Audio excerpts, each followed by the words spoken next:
सपना एक खुले विचारों वाली लड़की थी। उसकी शादी राघव से होती है।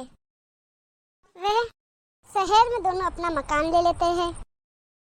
एक दिन सपना, पापा की रिटायरमेंट हो गई है। अब से वो लोग हमारे साथ ही रहेंगे। कल वो लोग आ रहे हैं। ठीक है, मैं उन लोगों का कमरा ठीक करवा देती हूँ। ठीक है सपना, मैं ऑफिस जाता हूँ। थोड़ी देर बाद सपना अपनी माँ से फोन पे बात करती है। क्या करूँ माँ, अच्छी खासी जिंदगी चल रही थी, कल से आ जाएंगे मेरे सर पर। अब तो वही सास ससुर के ऑर्डर पे चलना होगा। अब देख कर पहनो, बता के जाओ, टाइम से 3 वक्त का खाना। अरे मैं तो नौकरानी बन जाऊंगी।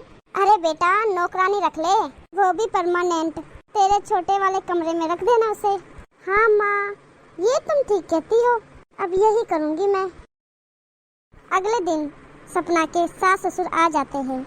अब लग रहा है परिवार में आ गई। सारा दिन वहाँ अकेले रह रहकर अच्छा नहीं लगता था। अब यहाँ तुम दोनों और पोते के साथ जिंदगी आसानी से कट जाएगी। जी।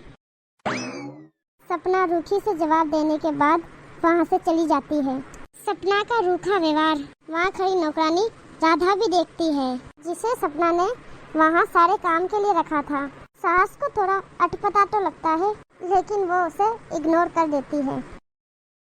एक दिन, सुनो राघव, तुम्हारे पापा तंबाकू खाते हैं। वो उसका कूड़ा जहाँ मर्जी वहाँ फेंक देते हैं। अब रोहित भी छोटा है, कहीं उसे भी ऐसी गंदी आदत ना पड़ जाए।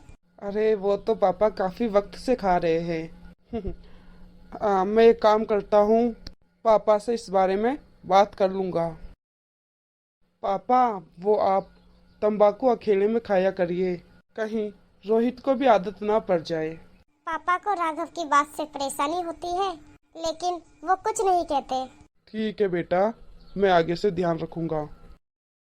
एक दिन सपना घर में जोर जोर से चिल्लाने लगती है। राधा, अरे ओ राधा, ये क्या तरीका है? रोहित ने अभी तक खाना क्यों नहीं खाया? मैं घर में नहीं थी तो क्या किसी को इतना भी नहीं हुआ कि वो मेरे बेटे को खाना खिला दे? बेटा, मैंने काफी कोशिश की, उसके पीछे पीछे खाना लेकर लगी भी रही, लेकिन उसने सिर्फ एक ही रोटी खाई। रहने दीजिए माँ जी, मैं आपसे कुछ कह भी नहीं रही हूँ। बेमतलब सफाई मत दीजिए। अरे ये कैसी बात कर रही हो तुम? अपनी सास से ऐसे बातें करते हैं क्या? मैं तो सिर्फ तुम्हें बता रही हूँ, नहीं सुनना मुझे कुछ भी। सपना वहाँ से चली जाती है। अरे यार, मैं रोहित को लेकर काफी परेशान हूँ। अब मैं नहीं हूँ तो माँ पापा उसे खाना भी नहीं खिला सकते क्या? मेरा बेटा है तो क्या मैं ही खाना खिलाऊंगी? उनका भी तो पोता है ना, थोड़ी बहुत दया नहीं आई उन्हें? अरे तुम बोल देती, क्यों नहीं खिलाते? वो जरूर खिला देते। मुझे भी तो माँ ने ही बड़ा किया है ना। तुम्हारी बात अलग थी जी, तुम बेटे थे, लेकिन वो पोता है। मैंने माँ से बोला तो बोली क्या करूँ, खाता ही नहीं है। फिर मैंने राधा से पूछा तो वो कह रही थी कि सारा दिन दोनों बूढ़ा बूढ़ी फोन पे लगे रहते हैं। हाँ माँ, रोहित को खाना तो खिला ही सकती है। मैं बात करता हूँ माँ से। माँ, कल रोहित ने कुछ नहीं खाया, आप उसे कुछ खिला देती ना। ससुर जो पास बैठकर रोहित को पढ़ा रहे थे वो बोल पड़ते हैं। राघव, ये बिल्कुल ठीक बात नहीं है। क्या क्या ठीक बात नहीं है पापा? मैं अब ये बर्दाश्त नहीं कर पाऊंगा। क्या क्या नहीं बर्दाश्त हो रहा पापा? बेटा, हमें लग रहा है बहू का हमारे यहाँ आके रहना अच्छा नहीं लगा। कैसी बात कर रही हो माँ? मुझे सपना ने आज तक आप लोगों के खिलाफ एक शब्द तक नहीं बोला।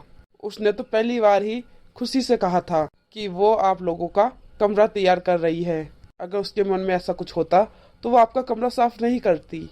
ये सब आपकी गलतफहमी है। ठीक है बेटा। सास ससुर बिना कुछ कहे अपने कमरे में चले जाते हैं।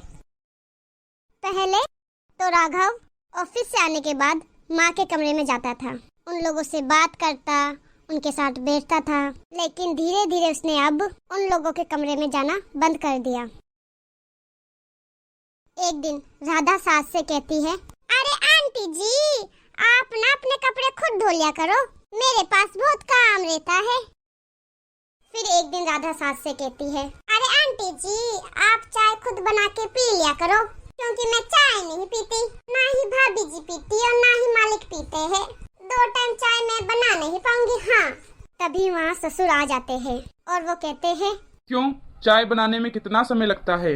आखिर तुम पूरे घर का काम करती हो, हम दोनों के लिए चाय नहीं बना सकती? तुम्हें किस बात की सैलरी मिल रही है फिर? ये काम नहीं करना हमारा, वो काम नहीं करना, तो तुम करती क्या हो? रहने दीजिए ना, मैं बना लूंगी चाय। तुम चाय बनाओगी तो ये क्या करेगी? यहाँ क्या टाइम पास के लिए आती है? आज ही राघव से कह के इसको यहाँ से हटवाता हूँ। ठीक है, बना दूंगी चाय। फिर राधा सपना के पास जाती है। दीदी, आपके ससुर तो बोलने में बहुत तेज है। मैं काम कर रही थी, मैंने बोला मैं चाय नहीं बना पाऊंगी, आंटी जी चाय बना ले, लेकिन वो नहीं माने, बोले तुम ही चाय बनाओ। आखिर तुम करती क्या हो पूरे दिन इस घर में? अब दीदी तुम ही बताओ, मैं काम नहीं करती क्या? अब ऐसे में मैं काम कैसे करूंगी दीदी? क्या उनकी इतनी हिम्मत? तू डर मत, मैं हूँ तेरे साथ। आज ही तेरे मालिक को बोलती हूँ उनके बारे में, तुझे कहीं जाने की जरूरत नहीं है। थैंक यू दीदी। शाम को सपना राघव से कहती है, देखो राघव, मैं तंग आ गई हूँ। आज पापा ने राधा को खूब डांटा, खूब बातें सुनाई। वो जाने को कह रही है, अब मुझसे तो घर का काम होने से रहा।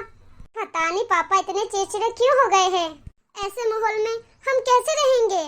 राघव बिना कुछ कहे पापा के पास जाता है और पापा से कहता है, पापा, पापा आज तो आपने हद ही कर दी। राधा तक से लड़ाई कर दी आपने। हुआ क्या है आपको पापा? ऐसे तो साथ रहना मुश्किल हो जाएगा। इससे तो अच्छा तुम गांव में ही ठीक थे। बेटा, मैं भी यही चाहता हूँ कि तू हम लोगों को वापस जाने की इजाजत दे दे। मैं यहाँ और नहीं रह पाऊंगा जहाँ नौकरानी के लिए बेटा पिता को डांटे।